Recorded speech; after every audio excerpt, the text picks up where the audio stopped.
Hi, John. Thank you for coming on the podcast today. Andy, thank you very much. Glad to be here. Thank you. So this is another, I suppose I call a mini mentoring session, but really it's a Q&A. It's an opportunity for you, a member of the HTML community, to ask me some questions and I'll do my very best to answer them for you. And I've had a quick look through your questions. You've got 3 great questions, which I'm really looking forward to tackling today. Some quite unique questions and questions that I hope, and I'm pretty sure the answers will help a lot of our members in the community. So I'm very much looking forward to tackling them today. But before we get there, can you tell us, John, a little bit about yourself, where you are in the world investing, and what exactly you're doing, your strategy, what you're investing in, and what the kind of the plan is, the big plan with all of this? Certainly. Well, you'll know by the accent that I'm based in Northern Ireland, and the big cranes behind me will probably give that away to a lot of people as well. So I'm based on the north coast of Northern Ireland, but I come from Belfast originally. So I hold the sort of, I guess, the lucky charm of being able to have the Belfast market and all the tourist areas around where I live as well. I'm also living quite close to the second city of Derry/Londonderry within Northern Ireland as well. And that's where I do the most of my property interest at the moment. It has a big university up in Derry City, and recently they've had a great cash injection of some £40 million from the government to expand their medical school, etc. So that equates roughly to about an extra 5,000 student places over the next 5 years. So this has kind of set one of my strategies for the next while, in that I want to try and help the university get as many of those units as they can before their on-campus accommodation is ready. It's going to be, say, maybe 3 or 4 years before they have that. So as a private landlord, if I can help them, then my job is done, as they say.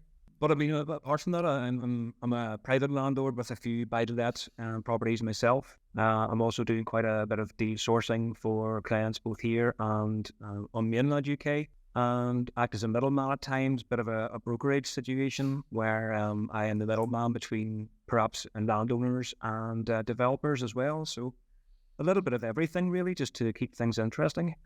I'll say so, quite unique actually, like you say, doing a number of different things, which is in itself quite interesting. But obviously you've seen this opportunity. The university is expanding. They're going to need more accommodation for more students that they're bringing in, and I think that's a great, a great opportunity for you. I've seen this in a couple of areas in England actually, where they've set up new campuses for universities, and they've set up purpose-built facilities for certain things, like for example in some agricultural campuses, things like that. And it's been a great opportunity to invest in student accommodation or create student accommodation nearby. And so I really, really like this. And if you can get in early to this sort of growth phase, obviously, that even more so kind of looks like a great opportunity, doesn't it? So why the different strategies, John? I guess that's like an obvious question that I'd like to ask first, just to help me understand a little bit more about you and what you're doing, so that I can hopefully give you the best possible advice today.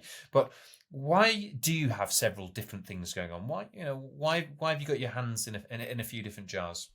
Well, I come from, long ago, I come from an estate agent background, sort of based across the market, if you like. Originally, a couple of years ago, I really only got back into property to buy 3 buy-to-let properties for my 3 sons. It's really as simple as that. However, the bug caught me again, and before I knew it, I had contacts who were phoning me up from my old estate agent days. They were telling me what was going on in the market, and was I interested in certain things. And I also then saw the changes in the market, changes in the mortgage rates, etc., which meant perhaps that standard buy-to-let properties weren't as much of a cash flow incentive anymore. And you need to then have different strategies in place to cover those gaps in the market. So I think it was probably when the first massive hike in mortgages came in, I started looking at other ways that I could develop things and scale up my business. And that's when I decided that the HMOs locally could be a way forward. And right about that time is when I learned about the university and the problems they were having with the student accommodation. Myself and another property partner that I'm now joint owners of a company with decided we would give it a go. Neither of us had done HMOs before, but we had different property interests. And I know that a lot of students don't really want to live on campus. They would rather have the independence of a house that they can go to, get away from the university. It gives them more freedom, I guess. They can have friends, and it's more like living independently.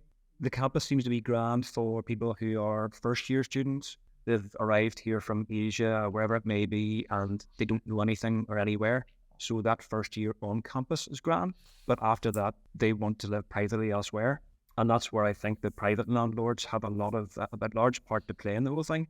So, I mean, I agree with a lot of that. And am I right then in thinking that this is going to be your first HMO, John? This next purchase is going to be the first HMO purchase, right? We actually have one that's underway at the moment, and it just currently looks as if a bomb has exploded inside it. Literally, it's at the stage where it can't get any worse, I think. Okay, so you've already got the first one under your belt, but we're mid-project. Okay, good to know. And zooming out, would you like to expand in all directions, or are you thinking more so that the student model is going to be kind of the majority of what you do for the next foreseeable period of time? What we've tried to do, and whether it's feasible or not, is we've tried to aim for a standard that is going to be suitable for either students or corporate sections of the community. Derry City has had a lot of new interest from companies, big digital companies that have brought into the economy here. They've brought a lot of new staff with them as well, and they also need somewhere to reside while they're here. So we're sort of looking towards the corporate end of things. And if we can build out our developments to the standard that are suitable for either corporate or students, then I think we're kind of future-proofing ourselves. Mm-hmm. Again, so you're covering two bases. But HMOs specifically, you see them as becoming the future of how you'll invest, or are you planning on continuing with some of the buy-to-lets, sourcing and things like that, or are you hoping to transition more so into HMOs? As things stand at the moment, with the way finance rates and etc. are, I don't see that there's a massive future for your standard buy-to-let unless you get an absolute bargain and you're able to turn it around very quickly. It just doesn't weigh up at the moment. Even with the rental demand being as it is and the rent increasing all the time, the margins are very small and don't leave a lot on the bones for the likes of routine maintenance or anything else that can go wrong. So I'm certainly not going to argue with any of that about buy-to-lets. I think buy-to-lets are all but done, to be honest. I think there's very few places in the UK where they do work now, so I don't blame you at all. What about the sourcing then? The sourcing was just, I wanted to make it right because I was being asked by certain people as my network sort of expanded, both here and over in the mainland. People were asking me, Northern Ireland's in a very sort of luxury, if you want to call it, regarding the trade issue, because we have the trade through Southern Ireland and then into Europe, which mainland UK doesn't have. So we find ourselves in a really good position business-wise. And a lot of companies from mainland UK are looking to relocate their offices and their staff to here because of the trade situation we find ourselves in. So that has given me something else to think about as well, in that Northern Ireland's now actually a very, very positive place to be investing at. So people have been approaching me and asking me to look out for them for certain things, whether it's development land, whether it's commercial premises, whether it's just an ordinary buy-to-let portfolio that they want themselves. And I thought if I'm looking out for these things, I may as well get paid for it as well. The only thing with the sourcing, it takes a lot of time and it takes a lot of money to get your compliance in place, and it can be quite frustrating at times.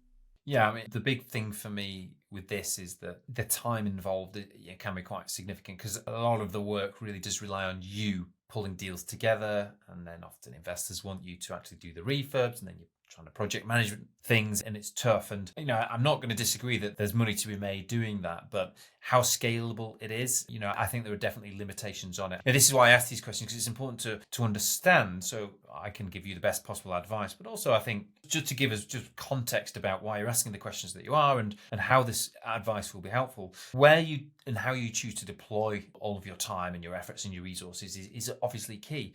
And those sorts of business models can really suck time up. And often what I see is people doing them for lack of a better alternative. And usually it's because it's slightly easier. The cash that you can earn can be a bit quicker. You can get paid on sourcing. You can get paid on refurbs a bit quicker than buying something your own, developing it, having to wait until the end for the cash flow and the refinance, which interestingly, one of your questions is actually around. I think this is quite helpful to understand maybe why you've asked this question. So look, I'm not, sourcing it isn't for me that scalable. And I think for some people it's a stepping stone, which is absolutely fine. But I would much rather, if my objective on a personal level, and if yours is to go and buy assets, to acquire assets, maybe add value to them, refinance them, hold them, generate a recurring income from them, and add some value along the way, then then ideally you would be spending more, if not all of your time finding deals and marrying that with finance that you can also bring into place. Because if those opportunities really are there, I'd be saying you want to be bloody taking advantage of every single one of them while you can, because these opportunities won't last forever. Very quickly, that requirement for 5,000 homes, it'll start to dry up, or 5,000 beds, it'll start to dry up, and things like Article 4 directions come in, or they get expanded, and it changes things. So just a bit of food for thought from me, John. But look, let's move on to your questions, shall we? Your first question, it was a great question. Do you want to throw that to us? Yes, thank you. And the first question was all around the process and how, if any, there are ways of shortening it. I don't mean the purchase, because I know conveyancing is a long, tedious time anyway, and that the property conveyancing and the legal aspect is the one thing which probably hasn't developed with IT the way everything else has. So it's not even that. It's once you get the keys and you start approaching the planning and your architect, you get your drawings in. It can take anything. Over here anyway, we need a planning consent for all HMOs. So it's not like parts of the mainland UK where it's only your certain areas which that's applicable to. And unfortunately, it's a very long and drawn out process.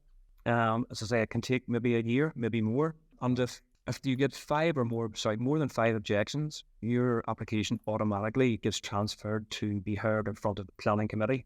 Now that's a sort of committee of local councillors, and you can guess that their loyalty is not to the applicant, but it is to their constituents. So this is my opinion anyway, they are very much a case of they want to keep their constituents on side. And if that means turning down a perfectly suitable planning application, that's what seems to happen. So my thing is, it's very, very frustrating.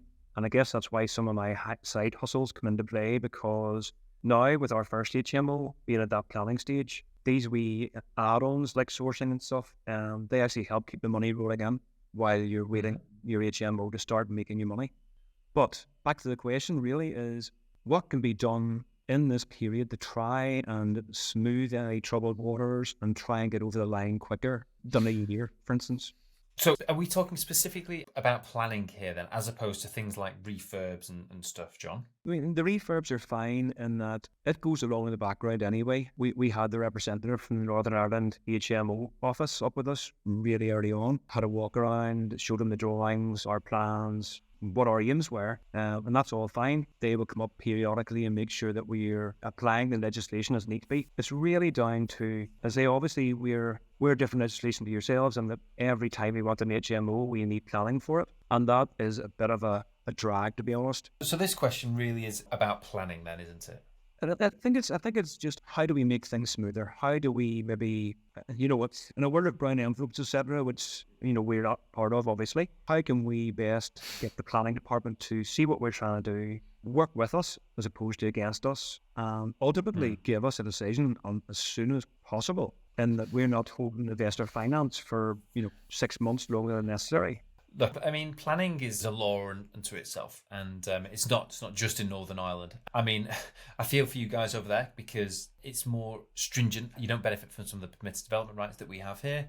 But however, anything that gets more than about 3 objections is likely to find its way into committee, certainly if there's any real founding to them here. So there's an expectation that we need to have set and be able to manage. And clearly for you guys, John, this is just going to be a part and parcel of this strategy. And I think the first thing to do is say, well, it needs to be factored into your deal. The time and that cost of finance needs to be factored into your deal from day one. Because while you might be able to shorten this, I think we're talking small margins here. I think it's going to go through planning. There are certain things, no matter what you or I do and how we present it, we are still going to find that it gets dragged around and people don't like it. And that's often the nature of planning it. It's NIMBYism, isn't it?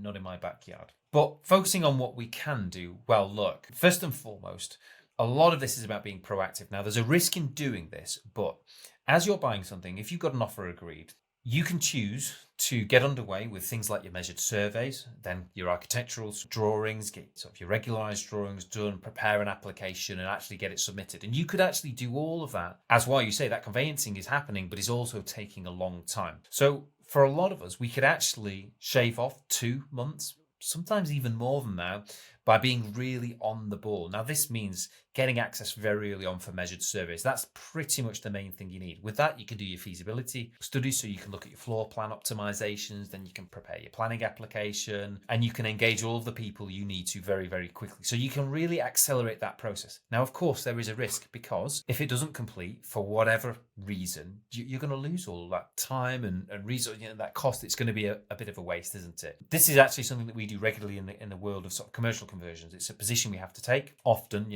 the risk might be 20, 30, even 40, 50,000 pounds. It won't be as much on these, sort 4, 5, 6 bed HMOs, but it's still a risk nonetheless. So that's the first thing that you could do, John. And that way you're jumping the gun and really, getting that application in as soon as possible. You're not waiting to complete, to then go and get all of your work done, to then submit it a couple of months later, to then wait. What else can we do then? Well, I imagine, like here, you put a planning statement together, John, that kind of goes in with your application, does it? That forms part of your planning application? It does, and even for by the fact that we have on this occasion said that this house is going to be for international students who are arriving in Derry City as part of their studies at the university, and as such, they don't need to be transport reliant. They don't need to have a motor vehicle with them. But they're still asking for things like parking surveys and things, which, given that on this occasion, this is just very specific, directly behind our house, they're building 43 apartments. And they've allowed this apartment development to be authorised with only 24 spaces. So, they're 40 something spaces short of what they should have, and yet they're asking us for parking survey for adding one bedroom to a house. So it just seems to me that they make their own rules up as they go along. Well, exactly. And it's useful to know that and expect nothing less. So what can we do about this? Well, you almost answered the question yourself there, in part, John, because as you've just demonstrated, there are examples where they are prepared to make certain provisions, where actually you don't need a 1-to-1 ratio parking to people or rooms. And actually that applies to a lot of different areas. It might be other amenities, other elements of the, maybe the streetscape, whatever it might be. If you can find that precedents have been set elsewhere, your planning consultant can construct a very technically based argument. And that is often the key with planning. So if there is something objective, and it's black and white, it's very difficult for a planning department to decline it, to reject it, and to sort of wriggle around it. If it's more subjective, that's harder. The idea of students, well, it's fairly subjective. You might say that it'd be great for the local community and we need this, but actually, there's nothing objective to really say that is the case. And it's very easy to then sort of construct an argument around that.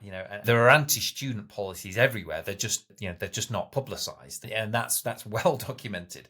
So I think you want to be careful about trying to overly promote the benefits of HMOs, because often, unfortunately, you're barking up the wrong tree, but actually focus more so on technically getting around whatever objections you are likely to face. And what that means is employing somebody like a planning consultant who really understands that, who really understands the local and national planning policies and framework. It's critical that someone on your side knows that stuff inside out, because at the end of the day, if you do get rejected, it will boil down to technical points, and you need to try and make sure that you've plugged any holes in the bucket, concerning that sort of stuff. So that would be my other piece of advice. It would be to really make sure that you get that expert in. It's like, laser kind of focused on those technical elements and construct a very logic and objectively based argument for you. Now, I still think you're probably going to come up with a lot of objection, and they'll find ways, and they do try and find ways, but that may well help. And certainly if it removes 2 or 3 issues out of the equation, leaves you with just one, that's a much better position to be in. And certainly if you're having to go to a committee meeting and stand there and speak. So that's the next thing. And then the last thing I would say is that, look, sometimes you've got to be strategic about where you choose to do this. If you do this in very densely populated areas, in kind of suburban, quite sort of affluent areas, you are highly likely to come up against more challenges. The reality is, and statistically, if you choose to do this in areas where there's owner-occupiers, for example, you are likely to come up against less objections, because those objections are obviously predominantly coming from neighbours and locals. So that would be something else. I would say strategically, as this is a key part of the process for you, 12 months is a long time, you may well want to think about actually being really kind of quite clever about exactly where you do this, knowing full well that certain places and certain properties will naturally reduce your risk of getting those sorts of objections. Does that help? And I think hopefully it does. And if it does, I think it brings us on quite nicely to your next question, doesn't it? But what do you think? Do you think that there's some things in there, John, that actually you could take away and maybe try and implement? It's not a silver bullet. I absolutely get that. But maybe that could shorten things by 2, 3, 4 months and maybe just make the ride a little less bumpy. It does. And at the moment, I trying to find out as well, because they say that there should only be one objection per household. But in our individual case, the same surname seems to crop up quite often, and whether it's hyphenated with another name afterwards is different. But I asked the planning department about this and how they then quantify this, because it didn't seem that any of our objectors had actually given any personal details regarding their address, etc. So they were fit to tell me that only one objection per household is considered, but they have no way of actually knowing who these people are and where they're from, which I find bizarre in the least. But I posed the question and asked them that I would like these details to be made known to the planning department, not to me, obviously, in order that we can then see whether is it every member of the same family has made the same objection, or is it indeed 6 different households. So we may well be able to skip planning committee just by making sure that some more information is brought forward to the planning office, which I don't think is unjust. I think it's a right for you to do so. I think that's a great thing to do. I'd be very surprised if they were separate households, honestly. But I'd also be very surprised if the council play ball with you on this, because again, it's not. Unfortunately, there is a bit of an anti-HMO policy. It still exists. We see it day in, day out, and I think largely what you're coming up against is an element of this, John. So look, try it, and hopefully that does help. But unfortunately, I wouldn't expect too much from it. Should we move on to your second question, though? Because this was, I think, more so to do with the neighbours, wasn't it? It was, and I mean, we're doing everything we can, obviously, to do a clean build, to not impact on the neighbours adversely. And indeed, we may have actually done some work that improves the house next door to us, with regards to damp getting in through sort of rendering with a chimney the chimney stack would it be. But on a more general level, what are people generally doing with their neighbouring properties and their neighbours in the vicinity to try and let them know what their plans are, maybe get a bit more positivity from the neighbours, as opposed to them straight away saying, no, we don't want this here, we don't want you doing this, and we're against it all? Well, I think, it all sounds lovely, getting the neighbours on board, but I think it's worth we're running businesses, and I think it's important as business owners we're realistic and not overly optimistic about anything. And I think being realistic, I think we've got to recognise that there's very little that we're actually ever going to do that is going to convince anybody, certainly not a neighbour, that what we're doing is, and turning a house into a HMO is positive and positive for them. I think we're just wasting our breath. Now, I think there are certain things that we can do to try and give them reassurance, but that's parcel of doing a planning application. And what I would say is it's actually quite easy to send this the other way and almost expose yourself. I've sat and had community meetings on numerous occasions over the years, sitting with neighbours who have got issues with particular schemes, and they ask questions and we give them the answers that they actually, on the most part want to hear. But fundamentally, what they want us to tell them is that we won't turn it into a HMO. And of course, that's not why we're there.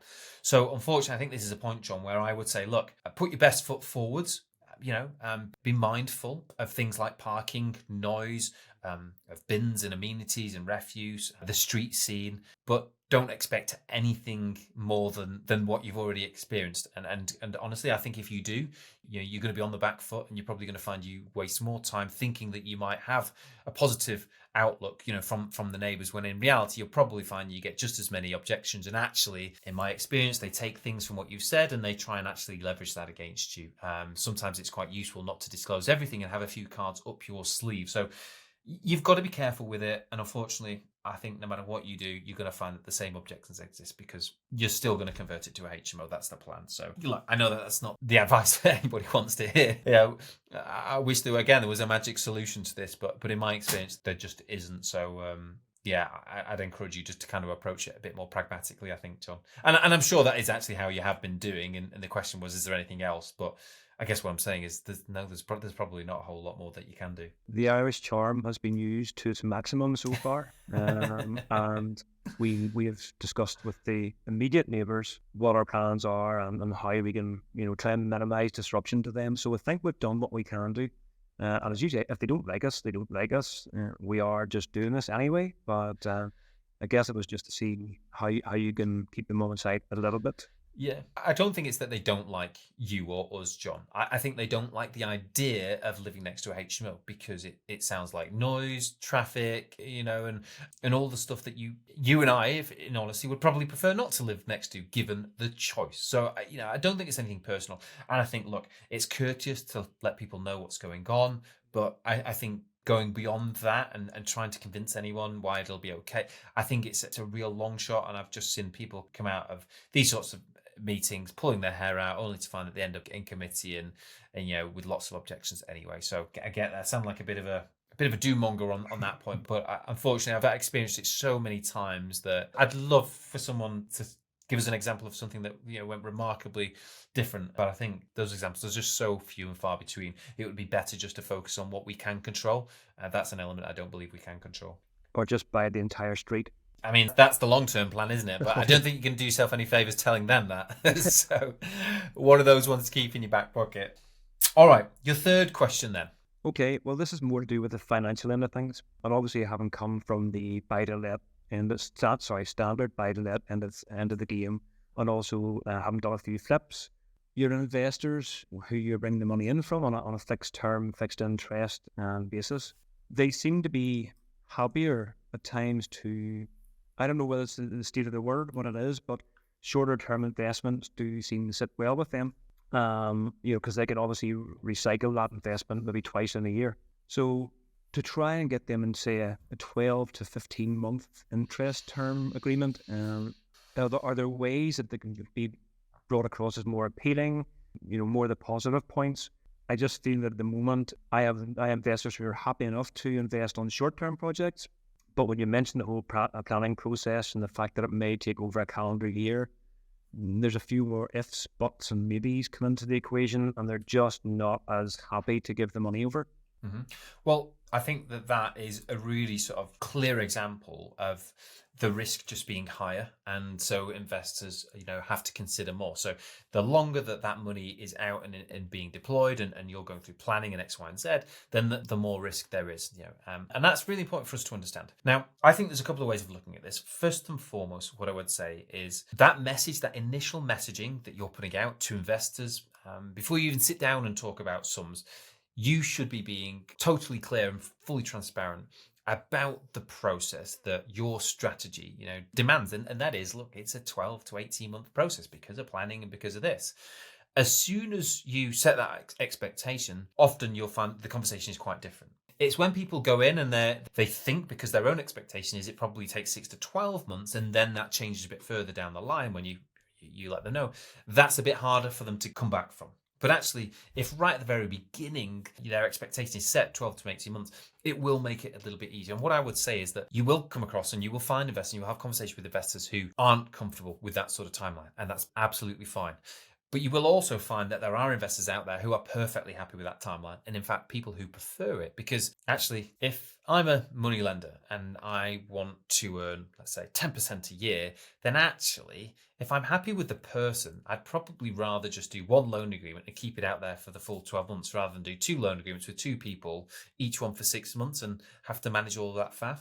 So I think there's an element that you have to tackle and maybe look at slightly differently, which is go and try and find more investors who are actually happier with 18 months. So go and increase, put a few more rods in the water, increase your chances, go and fish in a few different ponds as well. So just increase your chances, have more conversations. And what you'll probably find is that more of the investors that you need to work with will surface. So you're having less of an issue trying to convince the investors that you do have to maybe work with you on a 12 to 18 month basis as opposed to 6 months. So I think those are the first things that I would say. However, then let's focus on the investors that we do have, or the conversations that we are having. I think what's imperative to understand is that risks and numbers and returns, it's all key, but it's pretty black and white. We can put up most of that on paper and we can explain, option or exits 1, plan B, plan C. We can do all of that.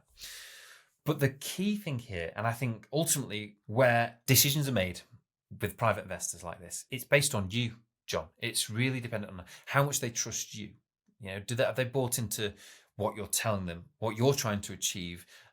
Is your credibility and your experience and how you've demonstrated and sort of behaved and acted to this point, is that comforting? And actually, that is almost always going to be the decisive factor. Now, it might be a long shot.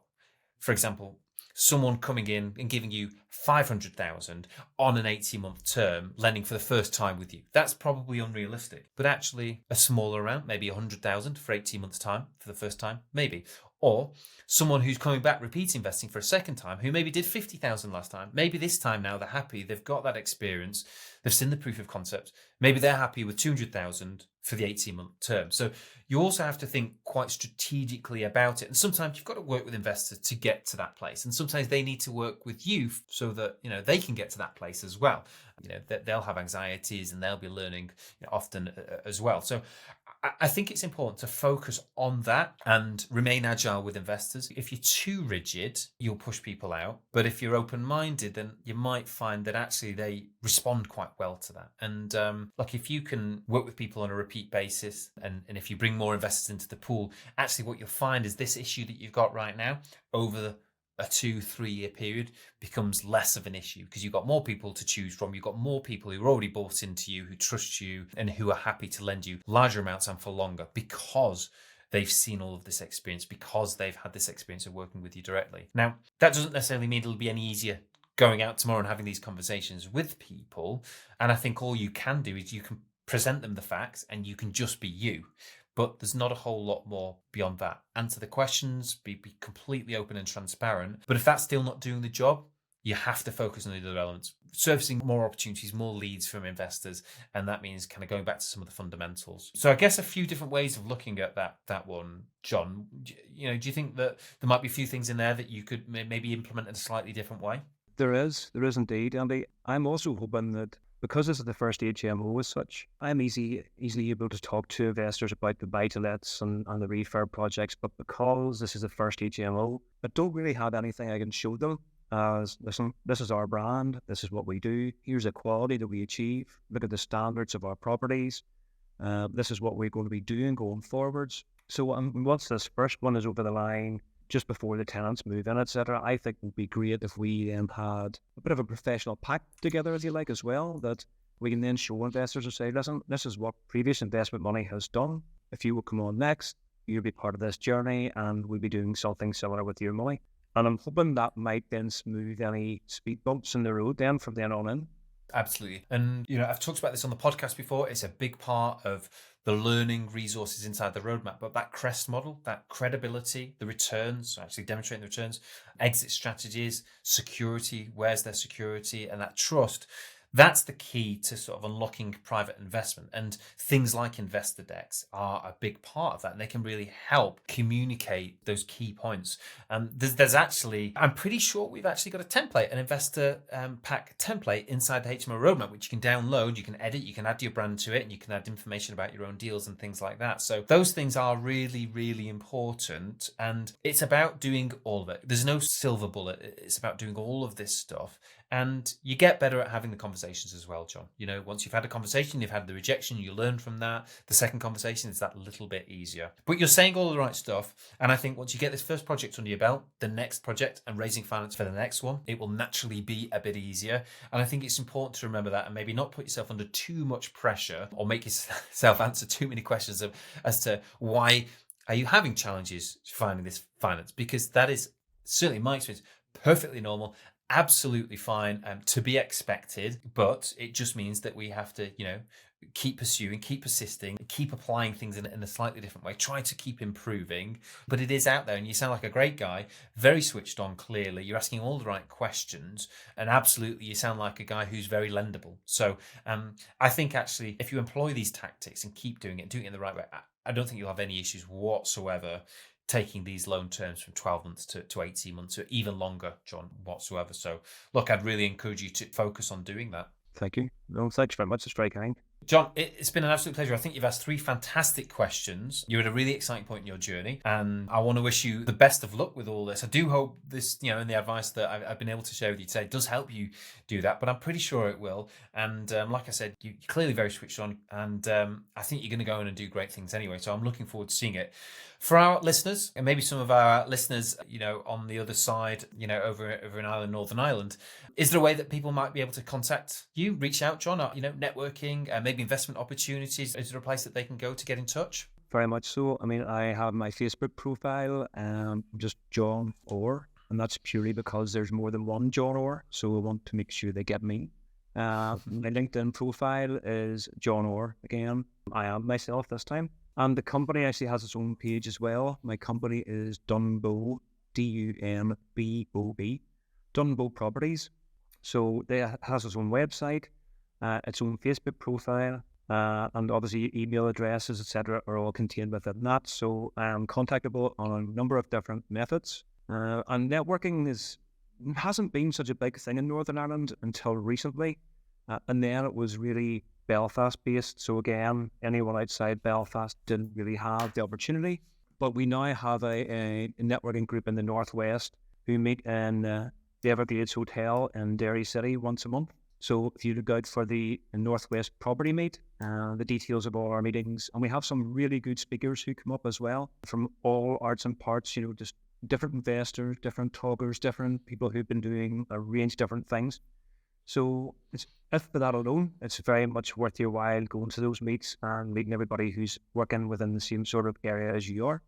Fantastic. Well, that sounds like a great place to go and meet some other people. So thank you, John. Thanks for sharing that. And thanks for coming on the show today. Thanks for your questions. I thought they were fantastic. I do hope I've been able to help you in some ways. And I'm going to wish you the best of luck with this project that you've got on at the minute, and the best of luck building this empire and taking advantage of this huge opportunity that you've currently got there. So thank you, John, and best of luck with everything. Lily, thanks so much for having me. I've really enjoyed this. And yes, the advice has been excellent and well received. So thank you very much for everything.